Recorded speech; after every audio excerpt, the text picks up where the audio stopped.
존경하는 헌법재판소 재판관님, 국회 소추위원, 국회 법제사법위원장 정청래입니다.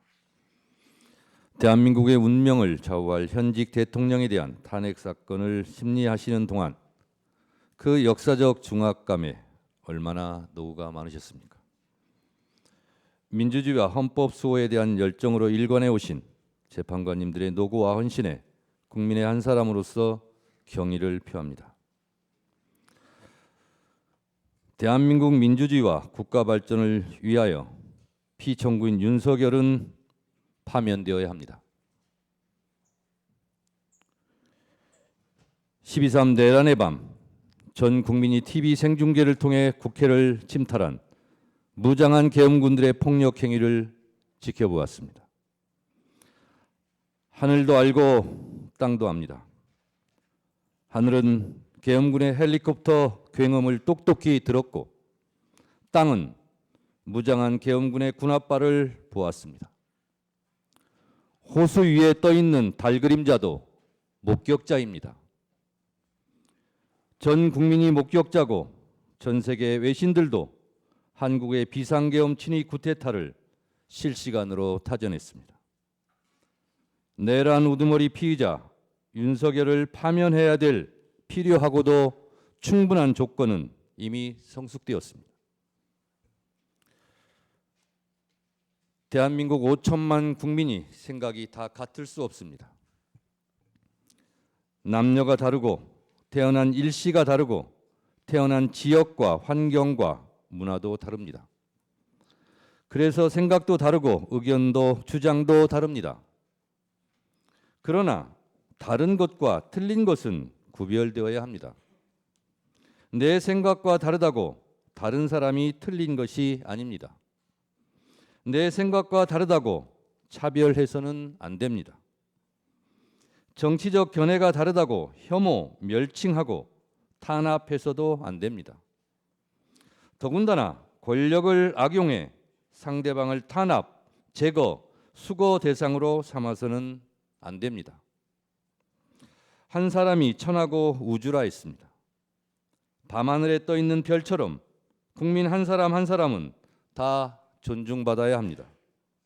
이것이 헌법 제10조 모든 국민은 인간으로서의 존엄과 가치를 가지며 행복을 추구할 권리를 가진다.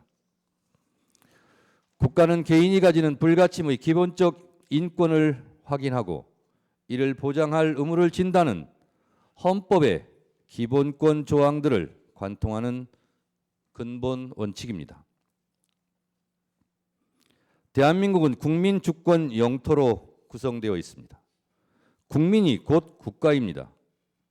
국민은 국가를 사랑하고 국가는 국민의 생명과 재산, 안전을 보장해야 합니다. 국민은 국가를 사랑하기에 애국가를 부르고 국기에 대한 맹세를 합니다. 대한민국 국민들은 생각이 달라도 애국가와 태극기를 사랑합니다. 국가를 위하여 개인을 희생하면서 헌신 봉사하는 애국심은 대한민국 국민이 1등입니다. 대한민국 국민은 나라를 사랑합니다. 임진왜란, 일제강점기, 한국전쟁, 군부 독재로부터 나라를 지킨 것도 국민이고 나라를 발전시킨 것도 국민입니다. 허리띠 졸라매며 자식들 교육시켜 오늘날의 민주화와 산업화를 이룬 주인공은 우리의 할아버지, 할머니, 어머니, 아버지 국민들이었습니다. 영화 기생충, 오징어 게임, BTS의 나라, 문화 강국, 올림픽 금메달의 스포츠 강국 대한민국을 이룬 것은 자랑스러운 우리의 아들, 딸 국민들이었습니다. 나라를 지킨 것도 국민이고 나라를 발전시킨 것도 국민입니다. 나라의 주인도 국민입니다. 대한민국 국민은 헌법을 사랑합니다. 헌법은 생각과 주장, 의견이 다를 때 대한민국은 이 방향으로 가자고 결정해 놓은 대국민 합의 문서입니다. 국민 전체의 약속이자 국민이 지켜야 할 국가 이정표입니다. 헌법은 나침반입니다. 헌법은 국민이고 애국가이고 태극기입니다. 대한민국 국민 누구도 헌법 위에 군림할 수 없습니다. 대한민국의 주권은 국민에게 있고 모든 권력은 국민으로부터 나온다는 것. 이것이 헌법 제1조 민주공화국의 헌법 정신입니다.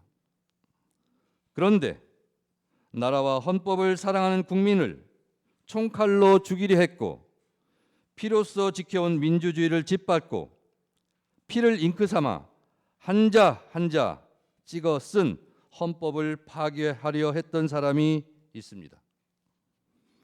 피로 쓴 민주주의 역사를 혀로 지우려 했습니다. 총칼로 헌법과 민주주의 심장인 국회를 유린하려 했습니다. 지금 이 탄핵 심판정에 있는 피청구인 윤석열입니다. 헌법수호 최후의 보루 헌재 재판관님, 프랑스 공화국은 관용으로 건설되지 않았습니다. 민족 반역자에게는 공소시효가 없다며 나치 부역자를 끝까지 추적해 무관용으로 처벌하였기에 역설적이게도 프랑스는 관용의 나라, 똘레랑스의 나라가 될 수 있었습니다. 오늘날 문화예술의 강국 프랑스는 이렇게 건설되었습니다. 이에 반해 우리는 1945년 8.15 광복 이후 반민특위의 좌절로 친일 부역자를 처벌하지 못했고 그 결과 정의와 불의, 애국과 매국, 민주주의와 독재가 혼재되어 민주주의에 대한 도발과 준동이 끊이지 않았습니다. 이제 타락하고 오염된 반민주적, 반헌법적 요설과 궤변의 고리를 끊어야 합니다. 갈 길이 아무리 멀다 해도 민족 정기를 바로잡아야 합니다. 평화와 문화가 꽃피는 문화예술의 강국은 민주주의 토양에서 자라는 나무입니다. 민주주의 기초는 국가 발전의 토대입니다. 민주주의 발전 과정이 국가 발전의 과정입니다.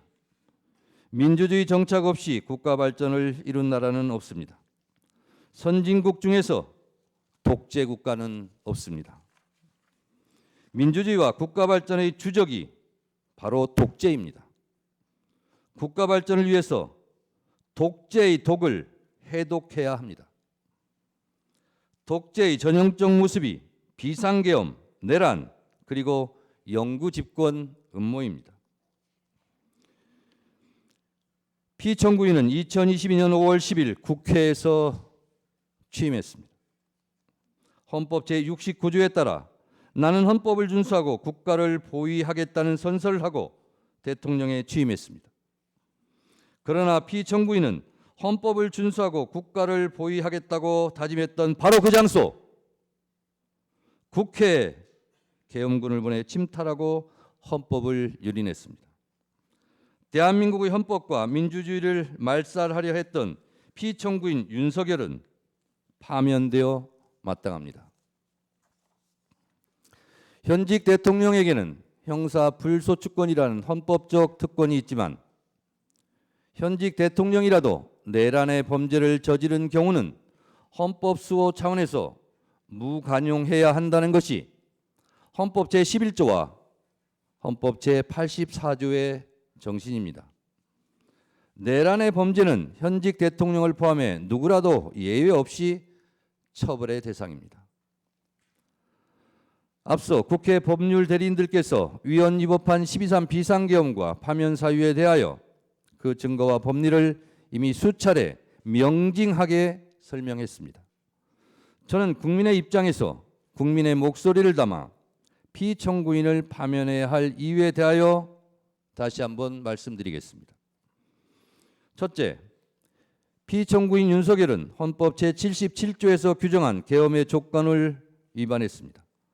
헌법 제77조 1항에 대통령은 전시, 사변 또는 이에 준하는 국가 비상사태에 있어서 병력으로서 군사상의 필요에 응하거나 공공의 안녕 질서를 유지할 필요가 있을 때에는 법률이 정하는 바에 의하여 계엄을 선포할 수 있다고 되어 있습니다.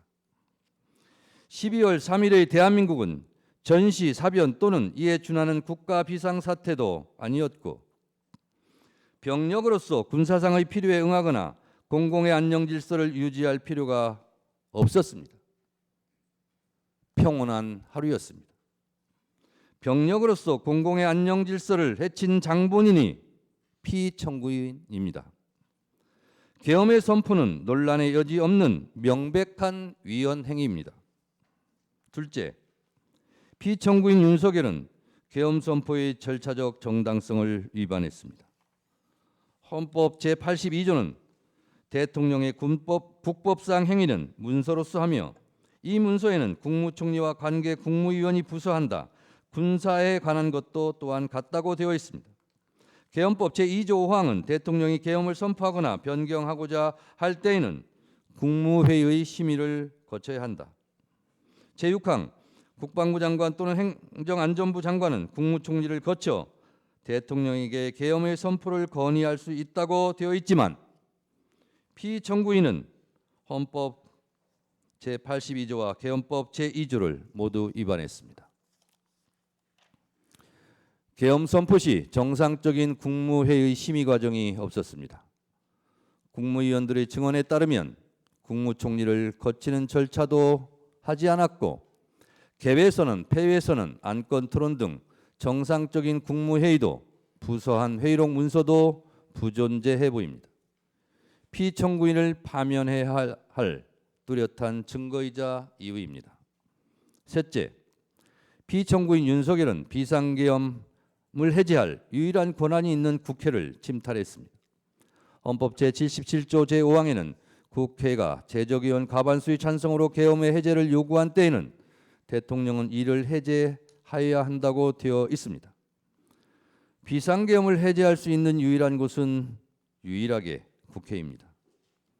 이런 국회의 권한과 권능을 강압에 의하여 방해하려고 국회를 무장병력으로 통제, 봉쇄하려 했습니다.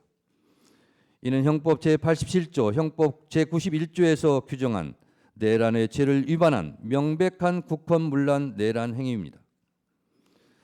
국회 질서 응원하지만 국회는 국회 자체 내 질서 유지 시스템이 있습니다. 국회 유리창을 깨부수고 난입한 것은 질서 유지가 아니라 억압이고 폭력입니다. 국회 질서를 문란케 한 것은 다름 아닌 피청구인 윤석열 본인입니다. 넷째, 피청구인은 위헌위법적 포고령을 발표했습니다. 계엄 포고령 1항, 국회와 지방의회, 정당의 활동과 정치적 결사, 집회, 시위 등 일체의 정치 활동을 금한다는 것은 헌법 제77조 제3항을 정면으로 위반했습니다. 설령 합법적 계엄이더라도 국회에 관해서는 어떠한 특별한 조치를 할 수 없게 되어 있습니다. 다섯째, 계엄군이 중앙선관위를 침탈한 것도 사법부의 주요한 인사를 체포, 구금하려 했던 것도 모두 헌법과 법률을 위배했습니다. 사법권 독립을 정면으로 위반했을 뿐만 아니라 헌법의 삼권 분립 정신에도 위배됩니다. 이것은 헌법 제77조 제3항, 헌법 제114조, 헌법 제105조, 헌법 제106조, 헌법기관의 독립성 정신을 위반했고 형법 제91조, 헌법기관을 강압에 의하여 전복 또는 그 권능 행사를 불가능하게 하는 것으로 규정한 국헌문란 목적 내란죄에 해당합니다. 이 외에도 피청구인이 비상계엄 이후 보여준 사법정의 파괴 행위는 국민들에게 큰 실망과 충격을 안겨주었습니다.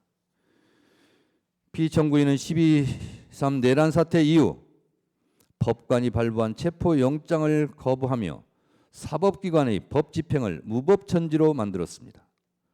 극히 일부 지지자들에게 기대어 국가 혼란을 부추기고 선동하는 듯한 추한 모습을 보였고 부정선거라는 망상에 사로잡혀 있습니다. 부정선거 음모론은 제가 보기에 계엄 선포문에도 없던 사후 알리바이에 불과합니다. 만에 하나 그가 다시 복직하면 또다시 비상계엄을 일으킬지도 모른다는 의심을 받기에 매우 충분한 위험한 인물입니다. 존경하는 헌법재판관님, 피청구인 윤석열에 대한 헌법과 법률 위반 행위는 두 차례의 준비 절차와 오늘 11차 변론 기일에 이르기까지 엄격한 심리를 거친 서증과 영상, 16명 증인들의 증언에 의하여 충분히 입증되었다고 생각합니다. 이쯤 되면 피청구인은 위헌 위법한 비상계엄에 대해 반성과 성찰을 통해 국민들에게 진정으로 머리 숙여 사과해야 마땅합니다. 사람이라면 양심이 있어야 합니다. 그러나 피청구인은 대국민 사과는커녕 경고성 짧은 계엄이었다느니 아무 일도 일어나지 않았다느니 변명합니다. 이로 인해 국민들은 계엄 선포의 당시의 충격, 그 이상의 충격을 받고 있습니다.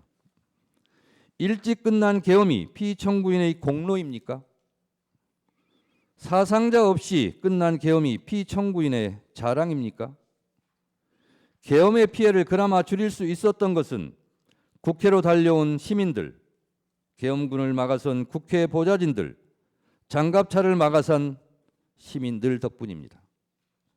본인도 실토했듯이 명백한 불법 명령에 소극적으로 저항했던 군인, 계엄 해제를 위해 목숨 걸고 담을 넘었던 국회의원들의 합작품입니다.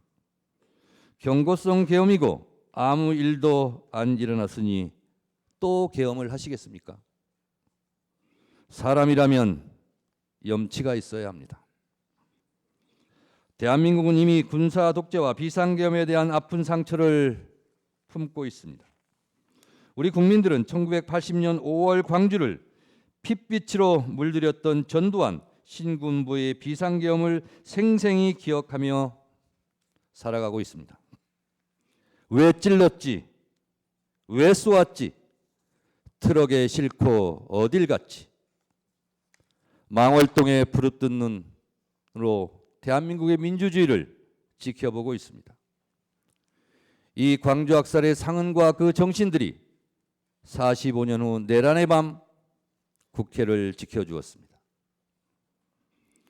노벨문학상 수상자 한강 작가의 말처럼 과거가 현재를 도왔고 죽은 자가 산 자를 구했습니다. 민주헌법 지킴이 헌재 재판관님, 피청구인은 비상계엄 긴급 담화문에서 국회는 범죄자 집단의 소굴이 되었고 자유민주주의 체제 전복을 기도하고 있고 국회가 자유민주주의 체제를 붕괴시키는 괴물이 된 것 같다. 대한민국이 당장 무너져도 이상하지 않을 정도 풍전등화의 운명에 처해 있다. 우리 국민의 자유와 행복을 약탈하고 있는 파렴치한 종북 반국가 세력들을 일거에 척결하고 자유 헌정 질서를 지키기 위해 비상계엄을 선포한다고 했습니다. 피청구인에게 묻고 싶습니다. 지금도 2024년 12월 대한민국이 당장 무너져도 이상하지 않을 정도로 풍전등화의 운명에 처해 있었다고 생각하십니까? 혹시 명태균 황금 돈으로 인한 본인만의 위기는 아니었습니까? 국회가 범죄자의 소굴입니까? 국회가 반국가 세력입니까? 국회가 종북 반국가 단체라면 총선에서 투표한 국민들도 반국가 종북 세력이란 말입니까?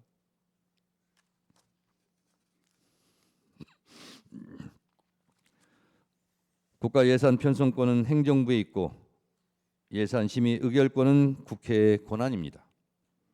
용처를 소명하지 못해 국민 혈세 낭비로 지목되었던 검찰 특수활동비를 삭감했다고 계엄을 한다면 과학기술 분야 R&D 예산을 대폭 삭감한 피청구인은 누가 응징해야 합니까?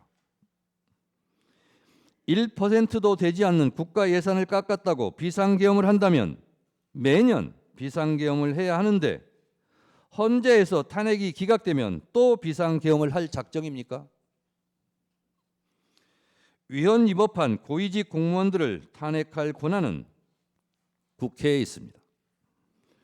국회의 엄연한 합법적 탄핵 권한을 말씀하시는데 피청구인도 국회의 권한에 따라 탄핵되었고 법률적 절차에 따라 지금 이곳에서 탄핵 심판을 받고 있습니다. 피청구인 역시 헌법과 법률에 따라 20여 차례나 거부권을 행사했지 않습니까? 김건희 특검법, 최혜병 특검법 등 본인과 아내에 대한 이해 충돌이 있는 법안도 다 거부권을 행사하지 않았습니까? 국회도 대통령도 헌법과 법률에 따라 각자 권한을 행사한 것입니다. 국가기관은 헌법과 법률이 테두리 안에서 권한을 합법적으로 행사해야 합니다. 내 마음에 들지 않는다고 헌법과 법률을 깡그리 무시하고 반헌법적 내란을 획책합니까? 내 마음에 들지 않는다고 국민과 헌법에게 주먹질을 하고 린치하면 되겠습니까? 피청구인은 여야 합의가 되지 않아 거부권을 행사한다고 했습니다.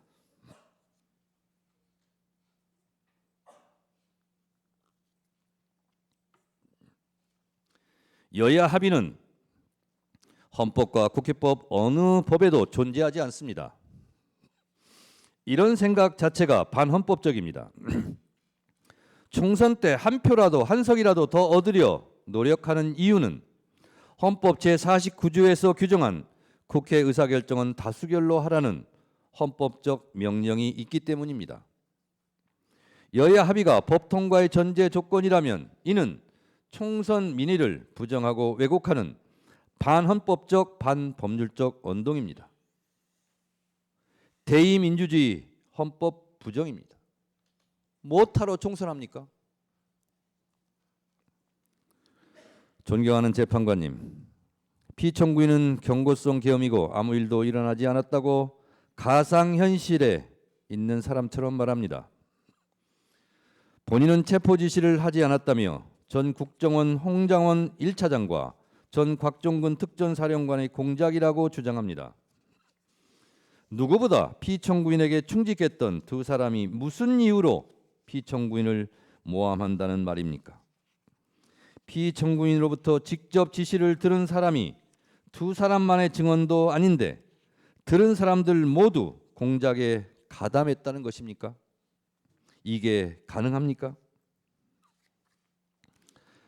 국회 내란국조특위에서 노영훈 방첩사 수사실장은 군사경찰의 미결수용소라는 정상적인 구금시설이 있음에도 비원 벙커를 확인하는 것 자체가 정상적이지 않았다고 증언했고, 김대우 전 방첩사 수사단장은 이재명, 우원식, 한동훈 3명에 집중하라는 지시를 받았느냐는 질의에 네! 라고 분명하게 답했습니다. 또한 이곳 재판부에서 유일하게 직권으로 채택한 증인인 조성현 수방사 제1경비단장은 역시 내부에 들어가서 의원들을 끌어내라는 지시를 들었다고 똑똑히 증언했습니다. 피청구인 측의 의원을 요원으로 둔갑시키려는 꼼수는 실패했습니다. 설령 야당이 종북 반국가 단체라서 그 주요 인사들을 체포해 구금하려 한 것이라면 집권 여당 한동훈 대표는 왜 체포하려 한 것입니까? 결국 피청구인은 반국가 세력이라는 허울을 씌워 내 마음에 들지 않는 인사들의 씨를 말려버리려 했던 것은 아닙니까? 이들을 모두 수거하고 영구 집권을 꿈꿨던 것 아닙니까? 노상원 수첩은 또 무엇입니까? 노상원 수첩, 잠자리 폭발물 화학약품, 치밀한 수거 계획이라는 섬뜩한 내용입니다. 살해 암시, 노상원 수첩에 문재인, 유시민 등 500명 확인 사살, 정치인, 법조인, 방송인, 스포츠인 전방위 겨냥, 포승줄로 수집소 보내, 모든 좌파 세력 붕괴. 언론 보도의 제목들입니다. 평생 축구밖에 모르는 차범근 감독은 왜 해치려 했습니까? 차범근 감독은 저는 축구를 사랑하고 축구가 아닌 다른 일이나 가치에 대해선 관심과 욕심이 없다. 내 이름이 그 수첩에 왜 적혀 있는지 황당하고 놀라울 따름이라며 저는 평화와 사랑, 행복 같은 말들이 내 삶에 채워지는 노년을 보내고 싶다고 말했습니다. 이제 몽상에 빠져있던 권력자가 무너뜨리려 한 평화로운 일상을 회복해야 합니다.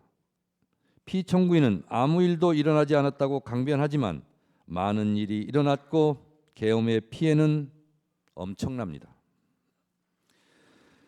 국민들은 아직도 내란성 스트레스로 잠 못 들고 서부지법 폭동 사태와 같은 끔찍한 사태를 목도했습니다. 헌법수호의 최후의 보루인 헌법재판소까지 테러 위협을 받고 있습니다. 피청구인이 저지른 내란으로 국민들은 서로 적으로 규정하고 심리적 내전 상태에 빠져 있습니다. 존경하는 헌재 재판관님, 대한민국은 수출로 먹고 사는 나라입니다. 대외 의존성이 높은 경제 구도상 국가 안정이 곧 경제고 평화가 곧 경제입니다. 민주주의 선진국 대한민국을 불안한 시선으로 보고 있는 전 세계에 우리의 민주주의 회복 능력을 보여주어야 합니다. 하루빨리 내란을 극복하고 국정을 안정시키는 것이 그 출발점입니다. 계엄에 따른 국정 혼란과 불안감으로 인한 피해가 너무도 큽니다. 1차 탄핵소추안이 부결된 직후인 12월 9일 코스피와 코스닥은 연중 최저치를 기록했습니다. 계엄 선포 한마디에 시가총액 140조 원이 사라졌습니다.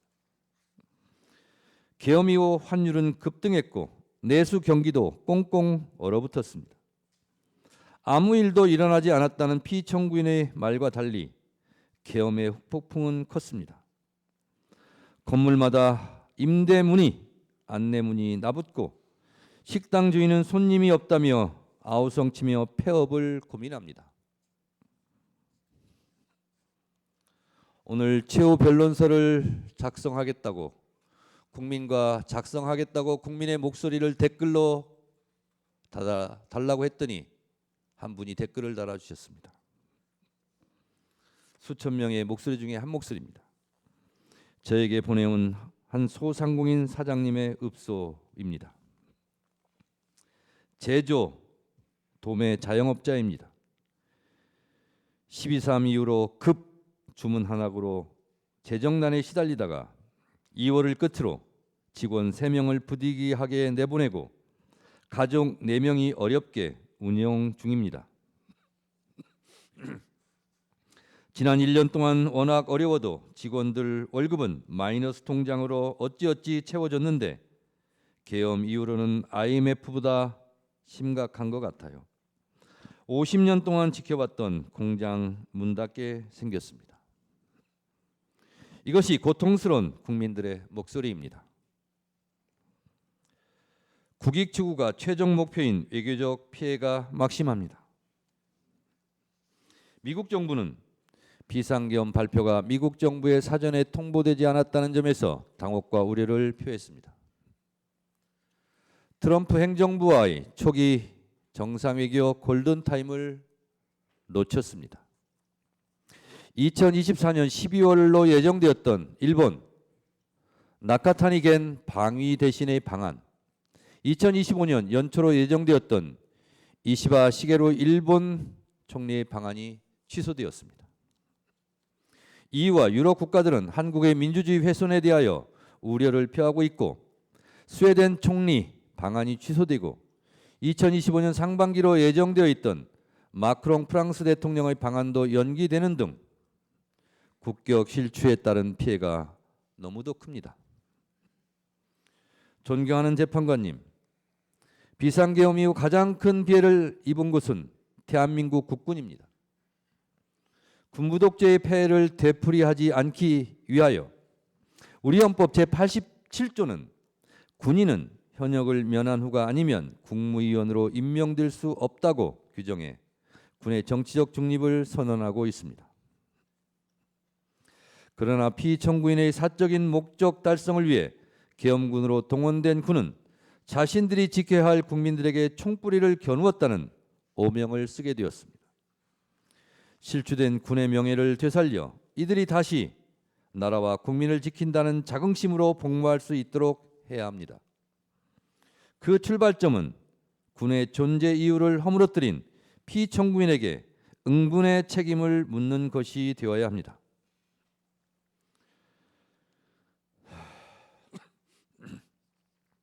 존경하는 헌법재판관님들, 저는 12월 3일 밤 10시 50분경 비상계엄 긴급 속보를 보고 살떨리는 두려움을 안고 국회 후문 담장을 넘었습니다. 계엄군이 먼저 진을 치고 있다가 체포 연행하지는 않을지 두려웠습니다. 국회 운동장 근처에서 본청으로 한 발짝씩 내디딜 때마다 36년 전 1988년 9월의 밤이 마치 어젯밤 악몽처럼 떠올랐습니다. 새벽 1시 안기부에 잡혀 지금도 알 수 없는 서울 을지로 어디매쯤 한 호텔로 끌려가 수건으로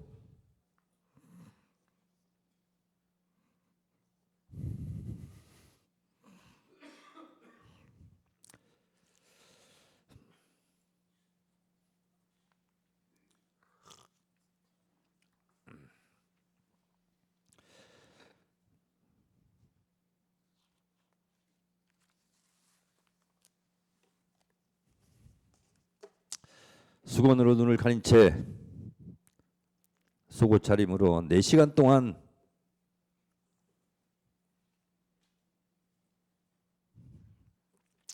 주먹질, 발길질로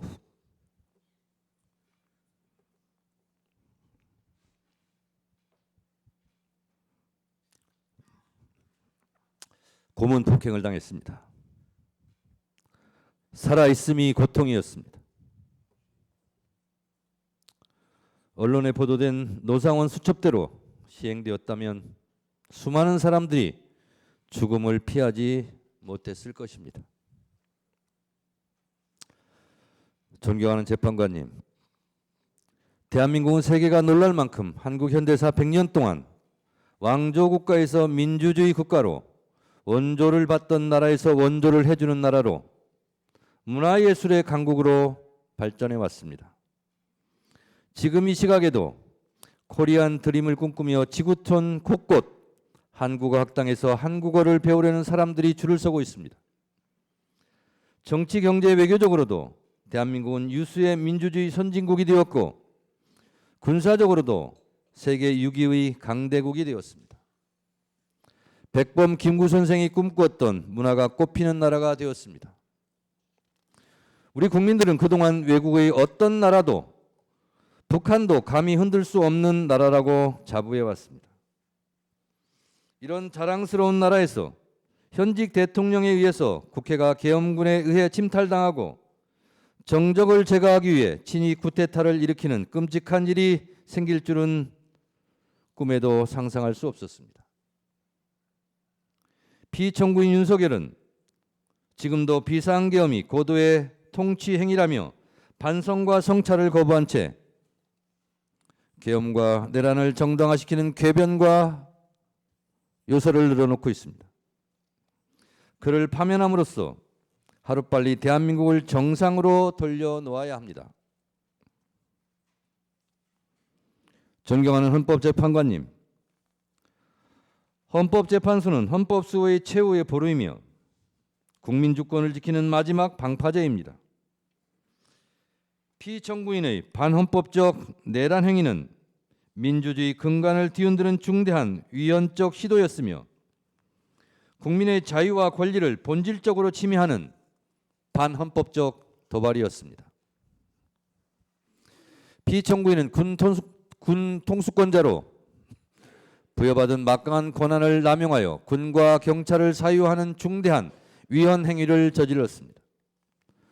아직도 부정선거 음모론의 포로가 되어 총선 결과로 구성된 국회를 부정하고 있습니다. 탄핵이 기각되면 국정을 어떻게 이끌어 가겠다는 등 허무맹랑한 변명과 시건을 잠시 후에 들을지도 할지도 모르겠습니다. 국민들은 피청구인의 적반하장, 남탓만 하는 아무 말 대잔치를 이제 믿지 않을 것입니다. 콩으로 매주를 쓴다 한들 누가 믿겠습니까? 피청구인의 말에 속지 맙시다. 무신분립이라 했습니다. 신뢰를 잃은 대통령은 국민 앞에 다시 설 수 없습니다. 민심은 바다와 같아서 배를 띄울 수도 뒤집어 엎을 수도 있습니다. 피청구인에게서 민심은 떠났습니다. 피청구인의 반헌법적 내란 행위는 주권자인 국민에 대한 명백한 배신이었습니다.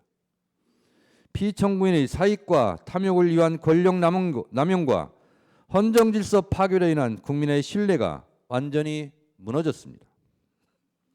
국민이 더 이상 이를 용납하지 않는 것은 너무도 당연한 귀결입니다. 피청구인을 파면하는 것은 대통령이라는 최고 권력자에게 헌법을 준수할 의무를 다시금 상기시키고 헌법의 적으로부터 헌법을 수호하는 일입니다. 헌법을 파괴한 행위에 대해서는 예외 없이 단호하게 대처한다는 것이 헌법의 준엄한 명령입니다. 민주주의 적은 민주주의로 물리치고 헌법의 적은 헌법으로 물리쳐야 합니다.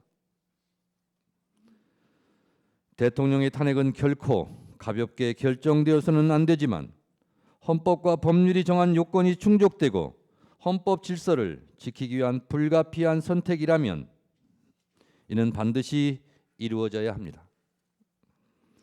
지금 우리에게 필요한 것은 헌법 위에 군림하려는 무소불위의 왕이 아니라 절제 권력자도 잘못하면 벌을 받는다는 일반 상식입니다.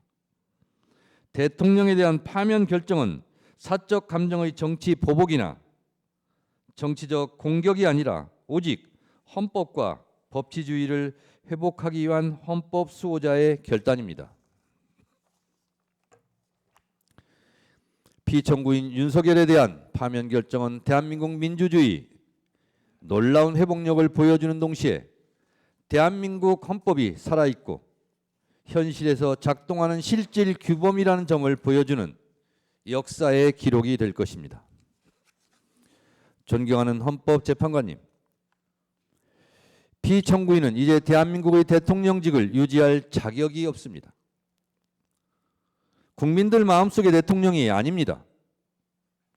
우리 국민은 헌법의 적은 헌법으로 막았습니다. 민주주의 적도 민주주의로 지켜냈습니다. 대통령 윤석열을 파면함으로써 헌법 수호의 의지를 보여주시기 바랍니다. 피청구인에 대한 파면으로 얻을 국가적 이익이 압도적으로 큽니다. 필연은 우연의 옷을 입고 나타난다고 했습니다. 비상계엄이 몽상가의 우연한 돌출 행동이었다면 내란 극복은 국민들이 이뤄낸 필연입니다. 그 필연이 대한민국 민주주의 저력입니다. 내란 극복은 나라를 사랑하는 국민들의 민주주의에 대한 필연적 본능과 자구책, 한 땀 한 땀 노력의 결과였습니다. 이제 내란을 극복하고 국정을 안정시켜 미래로 나가야 합니다. 더 좋은 민주주의, 더 넓은 민주주의 광장에서 K민주주의가 만발하고 빛의 혁명으로 국민적 에너지를 한데 모아 골고루 잘 사는 나라, 잠시 멈춘 외교 안보 국방이 튼튼한 나라, 평화로운 한반도, 경제와 문화 예술이 함께 발전하는 코리안 드림을 국민과 함께 꿈꾸며 다시 전진합시다. 피청구인의 비이성적 반역사적 비상계엄은 일어나지 말았어야 할 비현실적 망동이었지만 하느님이 보호하사 우리나라 만세입니다. 헌법과 나라를 사랑하는 국민들이 애국가를 자랑스럽게 부를 수 있도록 민주주의와 헌법 수호를 위하여 피청구인 윤석열을 하루라도 빨리 신속하게 만장일치로 파면해 주시기 바랍니다. 동해물과 백두산이 마르고 닳도록 하나님이 보호하사 우리나라 만세. 무궁화 삼천리 화려강산 대한사람 대안으로 길이 보전하세. 최후 변론의 끝을 영상으로 마무리하겠습니다. 경청해 주셔서 감사합니다.